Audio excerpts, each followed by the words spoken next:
Magandang buhay mga bata! Tara, samahan ninyo akong matuto kasama si Teacher Aika, your online teacher. Please don't forget to subscribe, like, share, and hit the notification bell for more videos. Thank you! Matatag Curriculum, EPP, Grade 4, Quarter 3, Aralin 5. Ang ating paksa ngayong araw ay tungkol sa mga kagamitan at consumables sa paglilinis ng tahanan. Muli, ako si Teacher Aika, ang inyong online teacher. Simulan na natin! Mga kasanayan at layunin. Una, natutukoy ang mga kagamitan at consumable sa paglilinis ng tahanan. Ikalawa, naipaliliwanag ang mga pamamaraan ng pagliligpit ng mga kagamitan at consumable ng may pag-iingat. At ikatlo, naisasagawa ang mga hakbang sa paglilinis ng tahanan at iba pang bahagi nito ng may pag-iingat. Mga nilalaman. A. Mga kagamitan at consumable sa paglilinis ng tahanan. At B. Mga pamamaraan sa pagliligpit ng mga kagamitan at consumables sa paglilinis ng tahanan.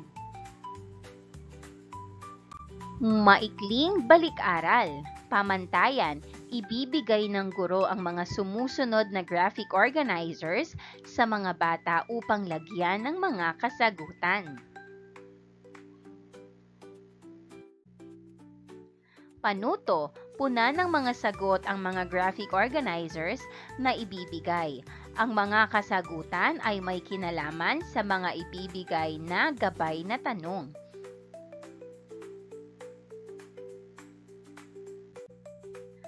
Ano-ano ang mga kagamitan at consumables sa paghuhugas ng pinaglutuan at pinagkainan? Narito ang graphic organizers. Isulat ito sa iyong kwaderno.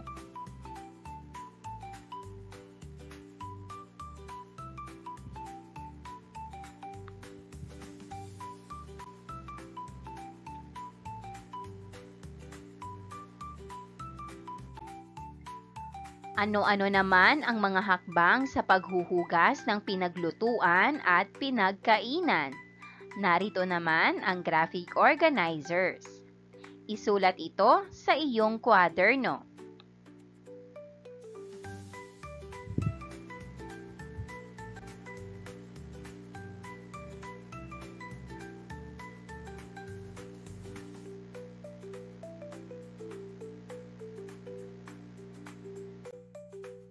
Paglinang sa kahalagahan sa pagkatuto sa aralin.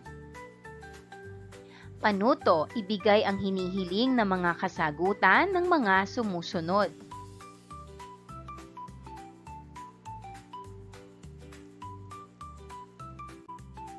Mga gabay na tanong. Una, ano-ano ang mga bahagi ng inyong tahanan? Ikalawa, ano-ano ang mga gamit ng mga ito? Ikatlo, ano-anong halimbawa ng mga kagamitan ang matatagpuan sa bawat bahagi ng tahanan? Ibahagi ang iyong sagot sa klase.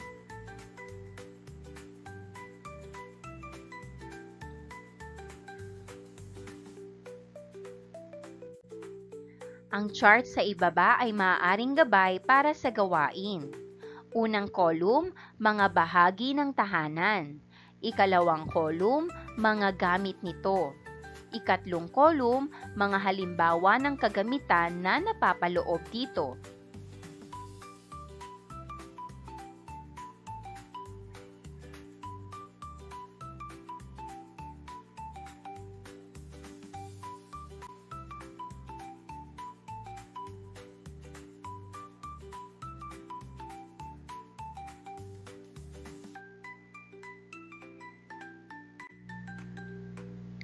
Ang isang bahay o tirahan ay isang tahanan na mayroong pamilyang may pagmamahalan, pagkakaunawaan at pagtutulungan sa isa't isa. Ang pagkakaroon ng kaaya-ayang gawain ng buong pamilya sa loob ng tahanan ang nagbibigay buhay sa isang gusaling bahay.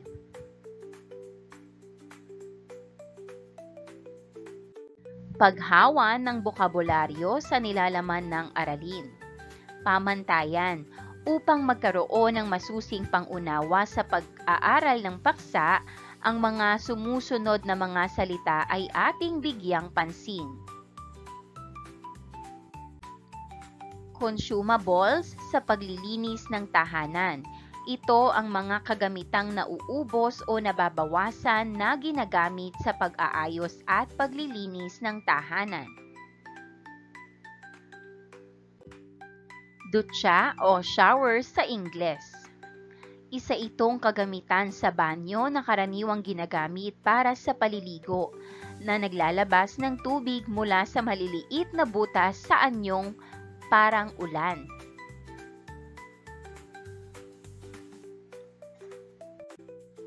Habonera.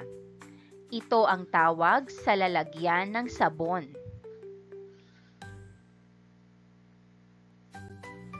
Agiw.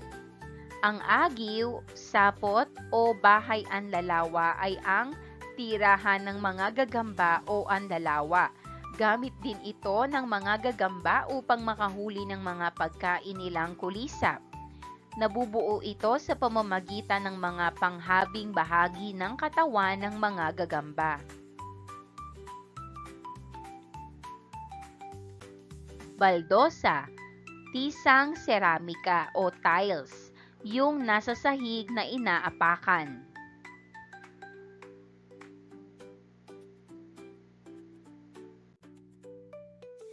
Talatakdaan o schedule. Ito ay talaan ng mga gawaing dapat isakatuparan sa takdang oras at panahon. Ito ay maaaring gawin para sa isang araw, lingguhan at iba pa.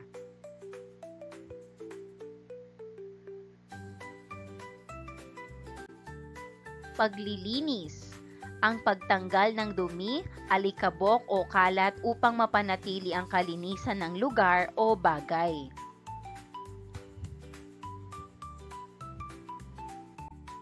Kutsara, isang gamit pangkain na may bilog o hugis oval na dulo, ginagamit para sa pagsubo ng pagkain o paghigop ng sabaw. Tinidor, isang kagamitang pangkain na may matutulis o tusok-tusok na dulo, ginagamit sa pagtusok o paghawak ng pagkain.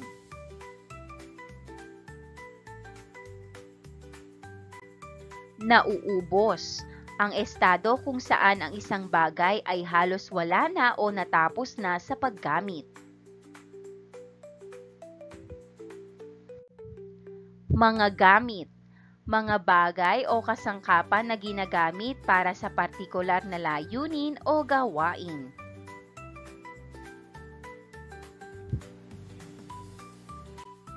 Unang araw. Kaugnay na paksa bilang isa, mga kagamitan at consumables sa paghuhugas ng pinaglutuan at pinagkainan. Magpapakita ang guro ng mga aktwal na kagamitan sa paghuhugas ng pinagkainan at pinaglutuan. Ibibigay ng mga bata ang pangalan ng bawat gamit.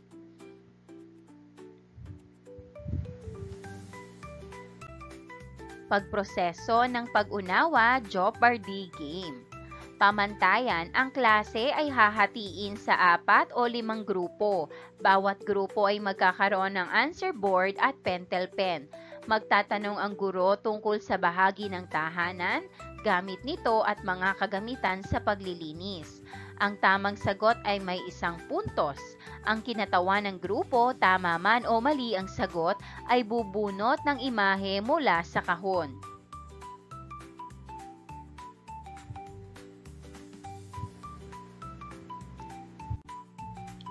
Kung ang nabunot ng kinatawan ay masayang imahe, bibigyan ang kanyang guro ng 1 puntos. Kung umiiyak na imahe, walang puntos ang makukuha ang grupo. Kung ang imahe ng bungo ang nabunot ng kinatawan, ililipat ang buong puntos ng grupo. At pag masayang imahe ang nabunot ng kinatawan, 5 puntos ang makukuha ng grupo. Isulat sa answer board ang sagot sa katanungan.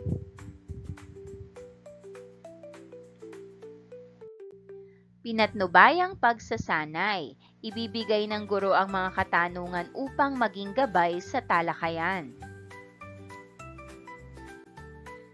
Gabay na mga tanong. Una, ano-ano ang mga kagamitan at consumable sa paglilinis ng mga bahagi ng tahanan? Ikalawa, ano-ano ang mga gamit ng mga nabanggit na kagamitan at consumable sa paglilinis ng tahanan? Ikatlo, paano ang pangangalaga sa mga kagamitang nabanggit? Paglalapat at pag-uugnay. Paggawa ng bugtong, pamantayan, papangkati ng guro ang klase depende sa populasyon nito. Ang bawat grupo ay gagawa ng 1 o 2 bugtong tungkol sa bahagi ng tahanan at mga kagamitan o consumable sa paglilinis ng tahanan.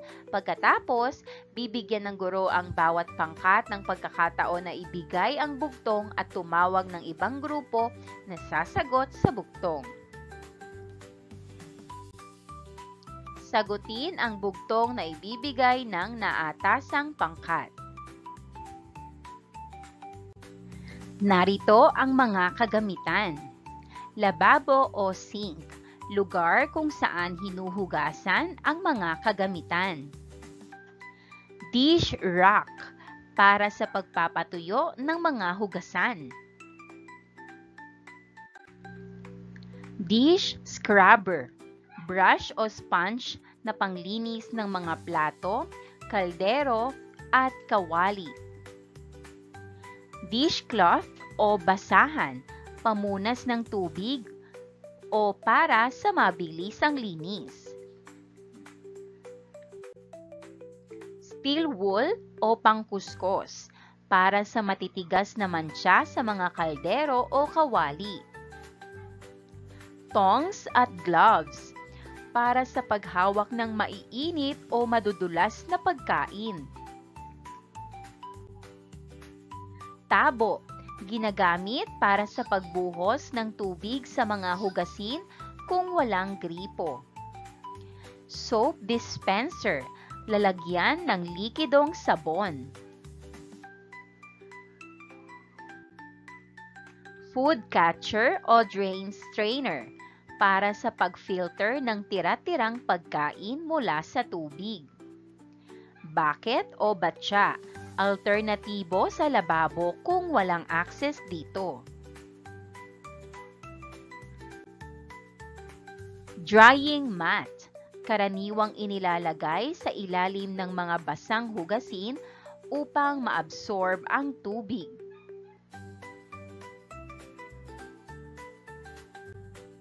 Narito naman ang mga consumables.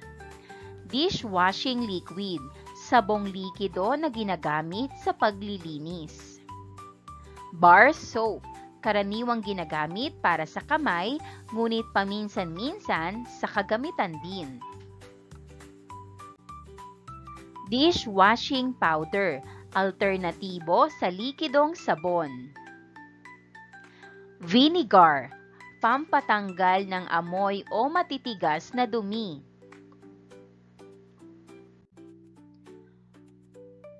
Baking soda, pampatanggal ng sebo at amoy.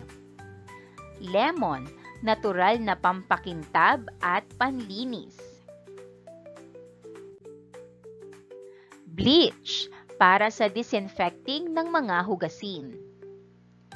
Paper towels, para sa mabilisang punas ng natapong tubig o sabon.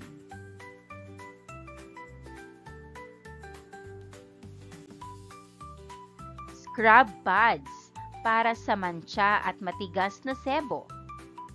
Hot water, pampabilis ng pagtunaw ng grasa.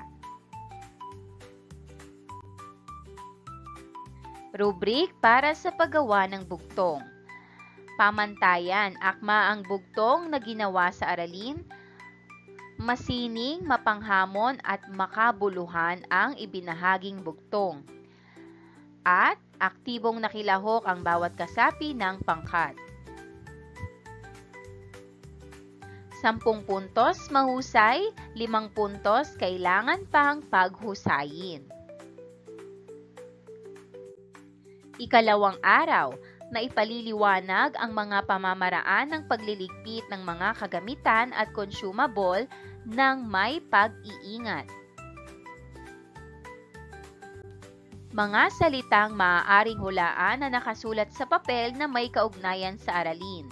Tuwalya, sponge, palanggana, nagpupunas, nagkukuskos, nagbabanlaw, dishwashing liquid, lababo, apron, at dish rack.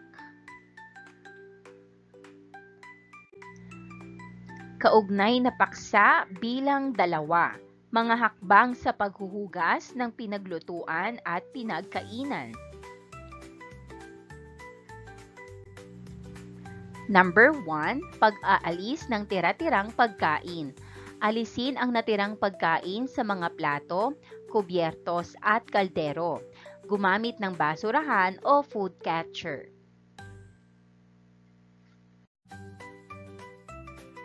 Number 2, paghahanda ng kagamitan. Ihanda ang sponge, dishwashing liquid, at tabo kung kinakailangan.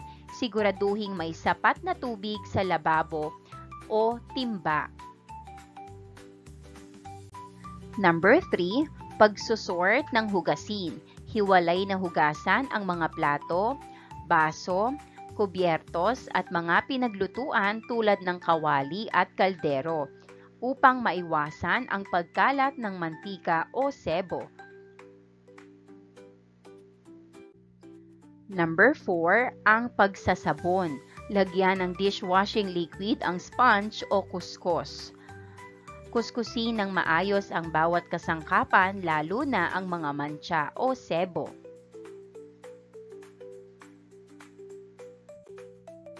Number 5, pagbabanlaw. Banlawang mabuti gamit ang malinis na tubig upang alisin ang sabon at dumi. Number 6, pagpapatuyo. Ilagay sa dish rack ang mga hinugasan upang patuyuin.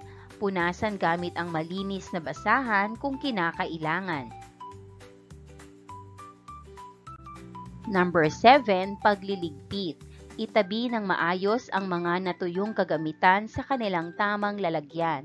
Siguraduhing nakasara ang dishwashing liquid at maayos ang mga consumables.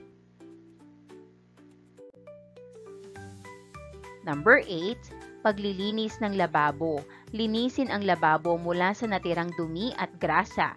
Banlawan ng maayos upang maiwasan ang masangsang na amoy. Gabay na mga tanong.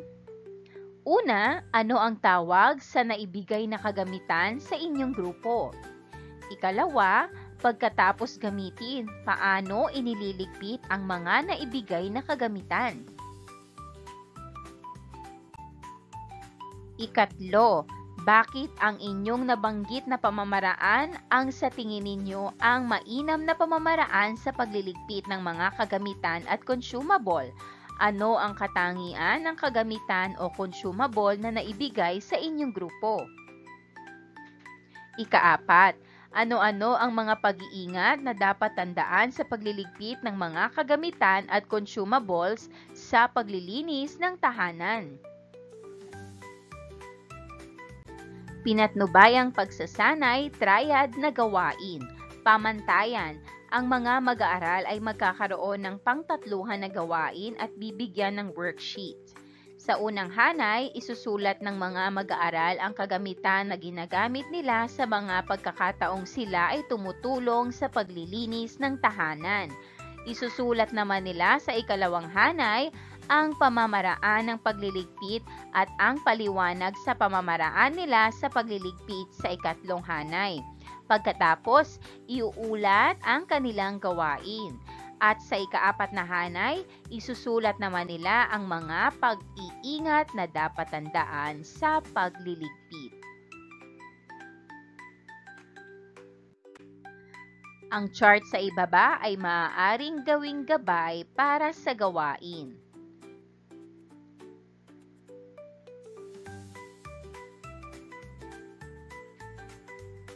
Rubric para sa gawain, pamantayan, wasto, makabuluhan ang isinagawang pagtatalakay, aktibong nakilahok ang bawat kasapi ng pangkat.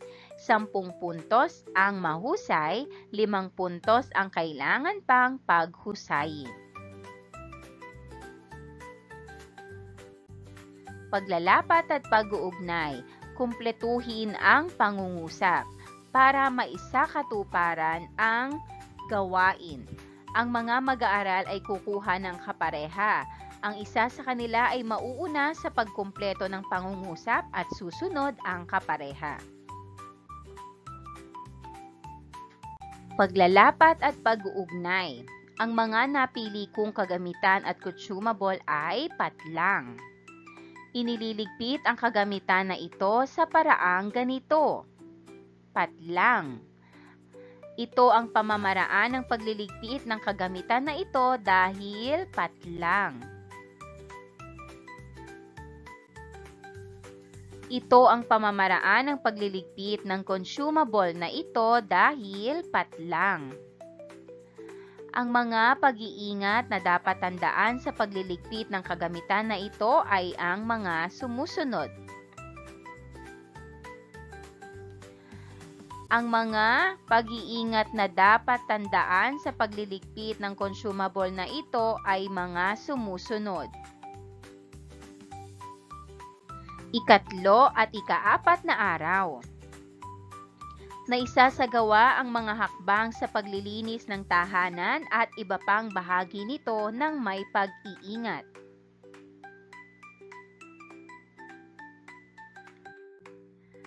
Pabaong pagkatuto, tanong-tugon.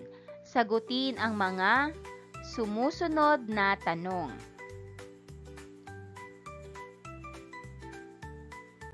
Pagproseso ng pag-unawa. Bilang panimula at pagbibigay diin sa aralin, maaaring banggitin ng guro ang mga alituntuning pangkalusugan at pangkaligtasan sa paglilinis ng tahanan. Narito ang mga gabay na tanong. Una, ano-ano ang mga pangkaligtasang gawi sa paggamit ng mga kagamitang panlinis? Ikalawa, bakit kailangang bigyang pansin at diin ang mga alituntuning pangkalusugan at pangkaligtasan sa paglilinis ng tahanan? Pagproseso ng pag-unawa. Bago ang panonood at pakikinig ng mga mag-aaral, sa role-play o pakitang gawa, demonstrasyon at pagtatalakay ng guro, ipapabasa ng guro ang mga sumusunod na katanungan. Una, ano-ano ang mga paraan at hakbang sa pag-aayos at paglilinis ng tahanan? Ikalawa, bakit kailangang bigyang pansin at diin ang mga lintuntuning pangkalusugan at pangkaligtasan sa paglilinis ng tahanan? At ikatlo, bakit isinasagawa ang mga ito? Manood at matuto.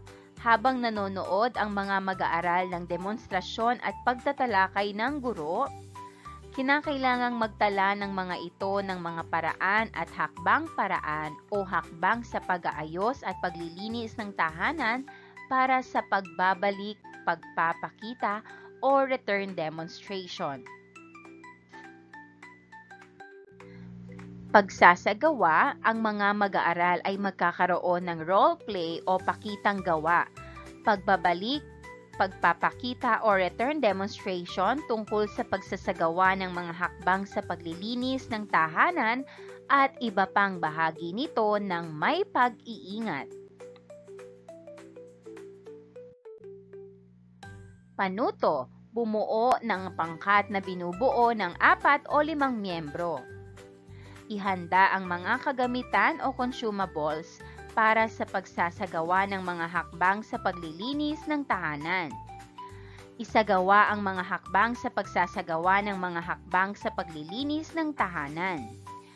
Talakayin ang mga dapat tandaan sa pagsasagawa ng mga hakbang sa paglilinis ng tahanan. Gabay na mga tanong. Una, paano ang pagsasagawa ng mga hakbang sa paglilinis ng tahanan? Sa ano-anong paraan isinasagawa ang mga hakbang sa paglilinis ng tahanan? Ano-ano ang mga dapat isaalang-alang sa pagsasagawa ng mga hakbang sa paglilinis ng tahanan? Maaaring magtanong ang guro pagkatapos ninyong magpakita ng role-play, demonstrasyon at pagtatalakay. At gamitin ang mga rubrics para sa mga gawain.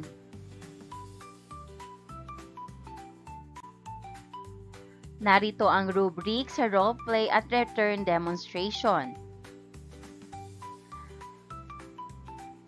Mga pamantayan, pagsasagawa ng mga hakbang at pagtatalakay. Tahanan namin, alagaan namin. Ibibigay sa mga mag-aaral ang blankong lingguhang talatakdaan para sa paglilinis ng bahay. Ililista ng mag-anak ang kanilang mga gawaing paglilinis ng kanilang bahay. Sa ikalawang hanay, ibibigay nila ang araw kung kailan nila ginagawa ang gawaing paglilinis. Sa ikatlong hanay ay ang mga taong gagawa ng nasabing gawaing paglilinis. Lingguhang talatakdaan sa paglilinis ng bahay. Unang kolum gawain, ikalawang kolum ay araw at ang ikatlong kolum naman ay ang pangalan ng taong gagawa. Pabaong pagkatuto, tanong-tugon. Sagutin ang mga sumusunod na tanong. Una, ano-ano ang mga pagbabagong pisikal sa aking sarili? Ikalawa, para sa integrasyon ng SDG 5, paano ko irerespeto ang mga pagbabago sa aking sarili at sa kapwa ko mag-aaral? Ikatlo, ano-ano ang mga kagamitan at consumables at gamit nito sa pangangalaga ng sarili? At ikaapat, paano ko mapapangalagaan ang aking sariling kagamitan at mga kagamitan ng ibang tao?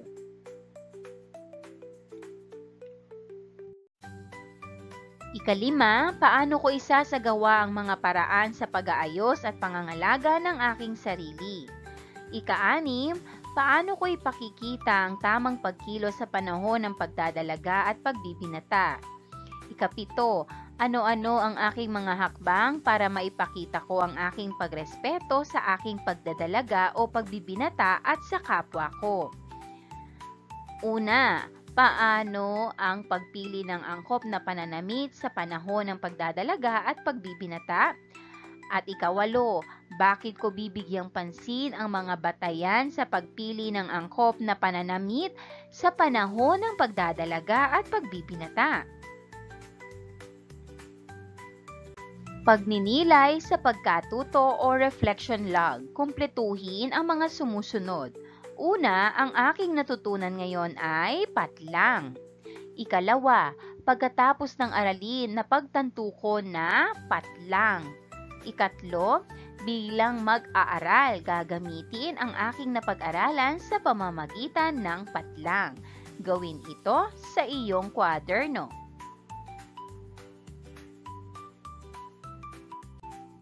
Pagsusulit. Basahin ang mga sumusunod na pangungusap. Isulat sa patlang kung ito ay tama o mali.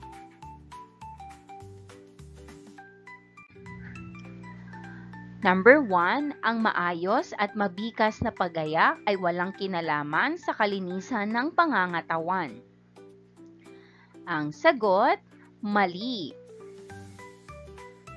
Number 2, mas mahalagang maglaro at manood ng telebisyon kaysa matulog.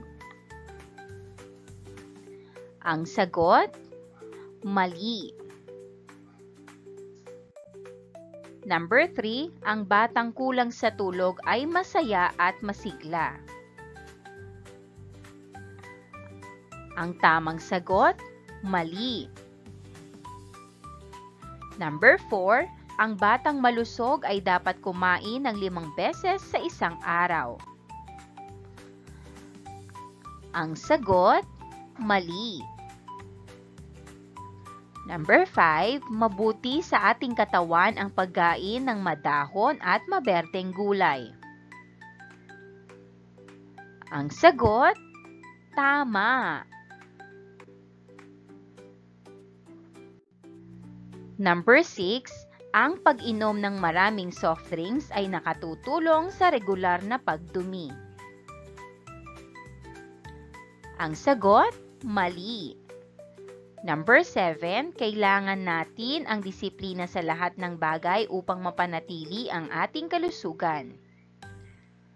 Ang sagot, tama. Number 8, matulog lamang ng di bababa sa 5 oras.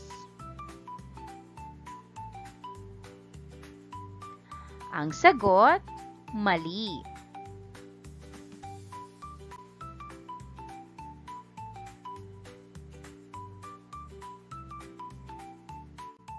Number 9, isa-isip lagi na kumain ng maraming pagkain. Ang sagot, mali.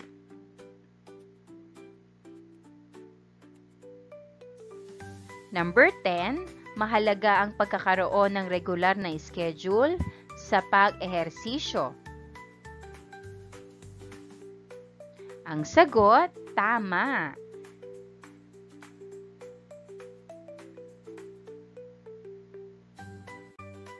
And that wraps up today's lesson. If you enjoyed this video and want to see more content like this, don't forget to hit the subscribe button and ring the bell so you never miss an update. Thanks for tuning in.